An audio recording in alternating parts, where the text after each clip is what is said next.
waaw man li ma ko bëgg a laaj leneen la saa su ne say kàddu dama lay dégg loo wax rek ci ñaar ngay sukkandiku mu ci alxuraan ak ci rasulilaay dëgg la wala dëgg. waaw moom laa bëgg. ñaar yooyu nag est-ce que amul lu ñu wax ci li nga xamante ni moom ngay def. yow loolu xam nga loolu li ngay wax nii mooy suukar neex na loolu nit ñi dañ koo wax ba baax li nekk ci dënn bi moo ëpp doole pettaaw ku pettaaw laa xoolee combat Yékini bi ak Lac de Guiers bi lu ci pettaaw laa wax dama tëdd yàlla woon ma ne Yékini war a daanoo ba Lac de Guiers tiim ko ak wax yi ni muy bëree c'est que yàlla moo def si man pettaaw rek pettaaw du sama métier sax man nee naa la soo ma joxee restaurant ma géré ko su ma la léttee mèche danga naan létt rek laa mën su ma la tegalee greffage danga naan greffage rek laa mën bu ma la toggalee danga naan togg rek laa mën bu ma la crocheté yére bébé danga naan loo rek laa mën femme 100 000 métiers la bu ma la jaayalee danga naan jaay rek laa mën bon mais ay affaire ne lii yaa ngi pettaaw ak l'islam loolu kooku man gëwuma loolu ndax xam naa ne yàlla mi ngi ci sama dënn ak yonent yàlla Muhammad sallallahu alayhi wa sallam bëgg naa ko trop bañ naa ko du ma takk téere mais xam nga ni daf ko tere. ma ne xam nga li muy tere mooy li ngay def nii fekk nit di liggéey boo su ma dee doo bokk man bàmmeel ngay luñu te pourtant mën naa am yaa ngi def lu raw pettaaw yi may def kenn ku ci nekk bu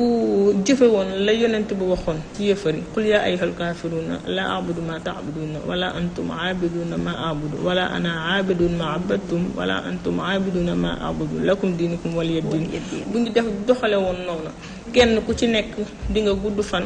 ànd ak wér kenn ku ci nekk dangay tal sa bàmmeel ëllëg jéem a liggéeyal sa bopp bu ëllëgee loo fekk sa bàmmeel moo gën ngay toog di jëme lijjanti nit la muy def ak la mu daan def ak fa mu daan jaar ak loolu day tàddel Sénégal dalay tàddel daf may jaxase ak yow ndax maanaam ginnaaw boo deewee sa pax lañ lay suul defal la tableau man su ma deewee su ma pax lay suul defal la tableau su fekkonte ne damay naan sàngara sax wala muy tux yàmba concerné wu la man maa jënd suma xaalis man la concerné yooyu ngeen def seen bopp yi ngeen war a bàyyi du laaj du question. pareegu ma de mën naa dellu si waat. bien sûr da nga bëgg ma tuddal ay xadis yu koy tere. ay kon yow daal diine ji ni nga ko bëgg a jàppee mooy fi la arrangé nga jël fi la arrangé wul nga bàyyi. déet yow maanaam yow fi nga ko jàpp moo gën a métti yow fi nga ko jàpp ndax seet la neex laaj ma ci yu baax yi may def. moo ma gënal don yu may def ak la ma yéene réew mi ak xalaat yi ma xalaat réew mi ak fi ma bëgg réew mi yegg loolu mooy question bu am sens waaye yow mënoo fexe ba pettaaw yi ma bàyyi ko pettaaw yi moo ma may lii ma sol pettaaw yi moom ma may kër pettaaw yi moo tax may ngénteel doomu aadama pettaaw yi dama ciy dëjël doomu aadama yow nga ne naa bàyyi pettaaw yi te yow xamuloo suma kër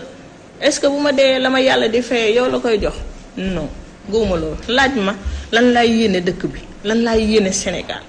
ak fan laa bëgg a egg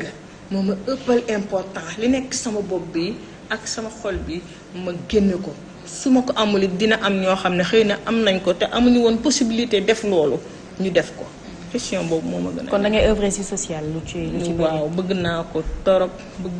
trop ndax ginnaaw yàlla def na kenn du yóbbu étage. kopp bii sax boo dee kenn du la ko suulaale ni mu rafetee lañ lay suulaale mooy maanaam sa jëf moom nga fay fekk maanaam def lu baax dawal ko sa bàmmeel man loolu laa bëgg même su ma amul sax moo nekk fii loolu laa gëm daal mooy yenn yi.